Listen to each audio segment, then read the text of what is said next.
Hello students, our next topic is types of partnership. See children, partnership forms can be classified on two bases. First basis is on the basis of duration. पहला basis कौन सा है? On the basis of duration. And second basis is it can be classified on the basis of liability. So on the basis of duration का मतलब ये होता है that is on the basis of length or period of existence of partnership. ठीक है, इसका ये मतलब होता है. और on the basis of liability का मतलब ये होता है कि on the basis of extent of liability of partners. ठीक है, तो let start with the base on the basis of we will study on the basis of duration. मतलब classification on the basis of duration we will see. So duration में first point is what? Partnership at will. Partnership at will का मतलब ये होता है students, see partnership at will means what?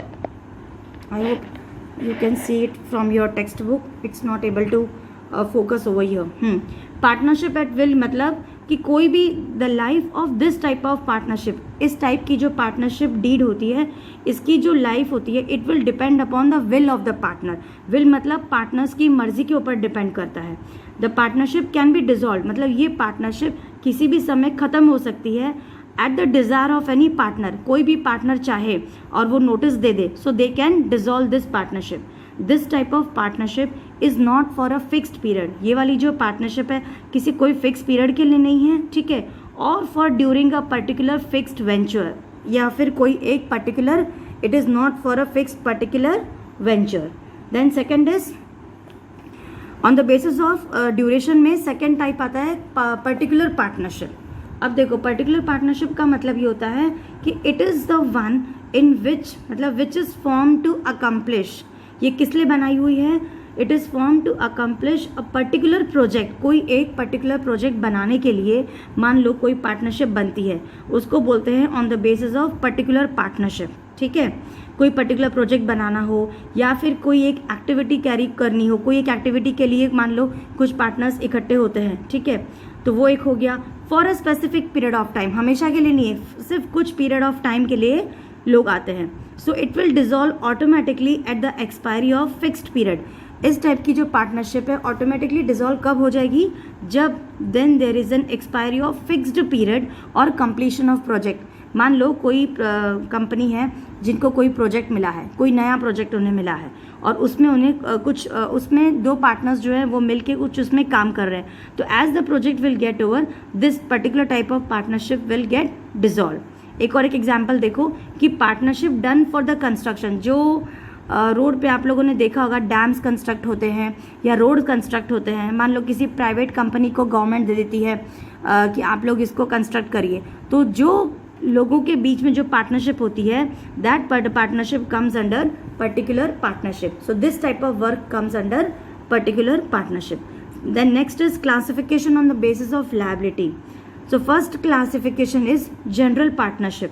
General partnership is the one in which liability of every partner is unlimited. हर partner की liability इसमें कैसी होती है? अनलिमिटेड होती है. और हर पार्टनर जो है he is entitled to take active part in the management of the business. हर पार्टनर को पूरा ये राइट है कि उसको मैनेजमेंट के डिसीजन में एक्टिव रोल प्ले करना है. Acts of each partner are binding on each other. हर एक पार्टनर जो कुछ अपनी तरफ से बोलता है it is binding on each other और as well as it is binding on the firm. Registration of the firm is optional. इस टाइप में रजिस्ट्रेशन कैसी होती है? It is optional. And existence of the firm is affected by death. अगर किसी partner की death हो गई तो डेफिनेटली उसकी एग्जिस्टेंस उसी पर डिपेंड होती है, या फिर इनसैनिटी या फिर इंसॉल्वेंसी या फिर retirement of the partners. Then second point over here comes as limited partnership. Limited partnership is the one in which liability of at least one partner is unlimited. इसका मतलब इस तरह की पार्टनरशिप में किसी एक पार्टनर की लायबिलिटी क्या होती है? अनलिमिटेड होती है, जबकि जो बाकी के पार्टनर्स होते हैं उनकी लायबिलिटी होती है लिमिटेड. लिमिटेड पार्टनरशिप का मतलब एक पार्टनर की लायबिलिटी अनलिमिटेड होगी और बाकी सारे पार्टनर्स की लायबिलिटी कैसे होगी? सिर्फ लिमिटेड होगी. So such a partnership does not get terminated. मतलब इस तरह की पार्टनरशिप से मान लो किसी इंसान की डेथ हो गई या इंसॉल्वेंसी हो गई पार्टनर्स के बीच में, तो इस तरह की पार्टनरशिप क्या होती है? वो टर्मिनेट नहीं हो सकती. So the limited partners do not enjoy the right of management. तो जो लिमिटेड पार्टनर्स होते हैं, जिनकी लिमिटेड लायबिलिटी होती है, उनको मैनेजमेंट का कोई राइट्स भी नहीं मिलता है and their acts do not bind, मतलब उनका कहा हुआ कोई ज़रूरी नहीं है कि बाकी के पार्टनर्स सुनेंगे ही, ठीक है। Then registration of this type of partnership is very compulsory. So limited partnership was not permitted in India. पहले ये जो लिमिटेड पार्टनरशिप थी ये इंडिया में अलाउड नहीं थी। जैसे जैसे introduction of new small enterprise policy जो कि 1991 में हुई थी, इस तरह की पार्टनरशिप को क्या हो गया, परमिशन मिल गया। क्यों परमिशन मिल गया? To enable the firms to attract equity capital. Equity capital जो होता है फ्रेंड्स और रिलेटिव से छोटे छोटे एंटरप्राइजेस को स्टार्ट करने के लिए, इस तरह की पार्टनरशिप को उस समय पूरा परमिशन मिल गया। Who were earlier reluctant to help due to unlimited, पहले ये लोग क्या करते थे, क्योंकि उनकी लायबिलिटी अनलिमिटेड होती थी, so they were not helping in the clause in the partnership form of business। ठीक है, अब हमारा next topic is partnership deed. Partnership comes into existence through an agreement which is entered. Partnership जो है it comes into an existence which is entered into the partners. Partnership deed मतलब एक agreement होता है जो पार्टनर्स के आने पे वो बनता है। तो ये एग्रीमेंट में भी वर्बल भी हो सकता है या फिर ये एग्रीमेंट रिटर्न भी हो सकता है। So even though it is not essential to have a written agreement, ज़रूरी नहीं है कि उनको एक रिटर्न एग्रीमेंट करवाना हो, but it is advisable to have a written agreement. Why? Because it will constitute an evidence. अगर रिटर्न एग्रीमेंट होगा तो ये एक प्रूफ होगा ना। It will constitute what? It will constitute an evidence of the conditions agreed upon। इसका मतलब जो एक प्रूफ होगा कि उसमें क्या क्या कंडीशन है, ये वहाँ पे प्रूफ होगा कि इस एग्रीमेंट में क्या क्या कंडीशंस बने थे। So particular partnership deed is written agreement. अब पार्टनरशिप डीड क्या होता है, ध्यान से सुनो। It is a written agreement which specifies the terms and conditions that governs the partnership. ठीक है, so this was about partnership deed. अब देखो, the partnership deed generally include the following aspects. इस पार्टनरशिप डीड में कुछ aspects होते हैं। क्या होता है?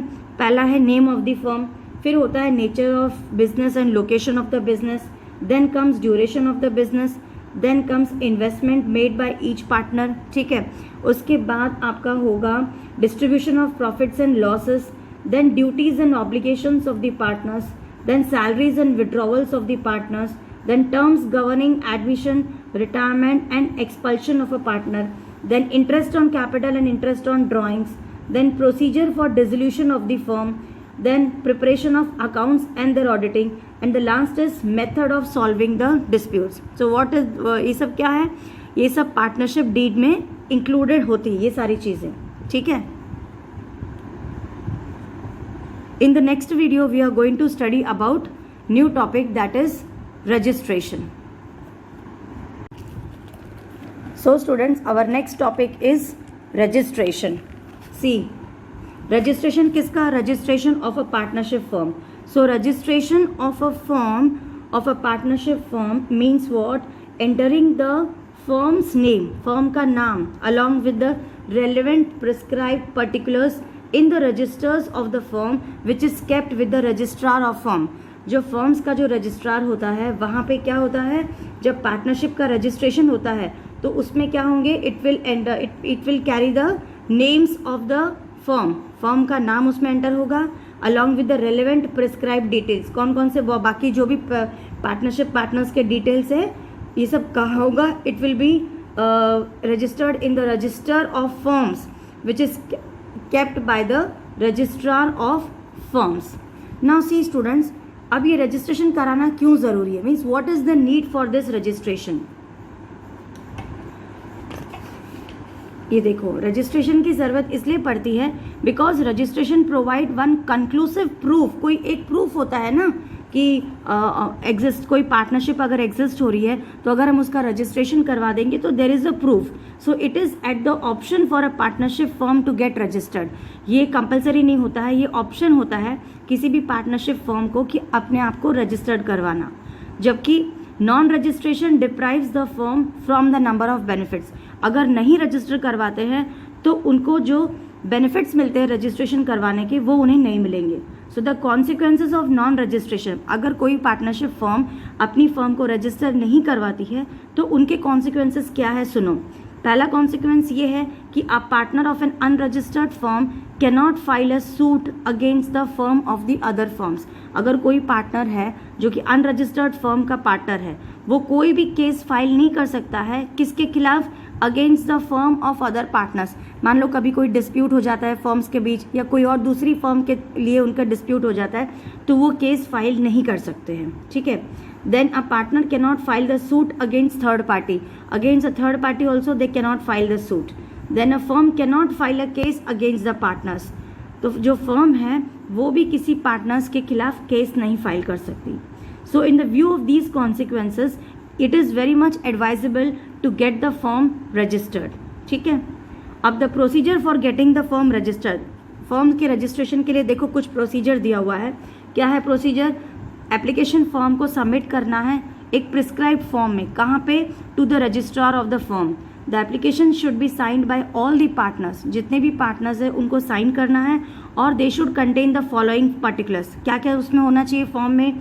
Name of the firm, location of the firm होना चाहिए, the name of other places where the firm carries on the business, जहाँ पे फर्म कहीं और भी बिजनेस कर रही है उस जगह का नाम मेंशन होना कंपलसरी है। The date when each partner join the firm, ठीक है।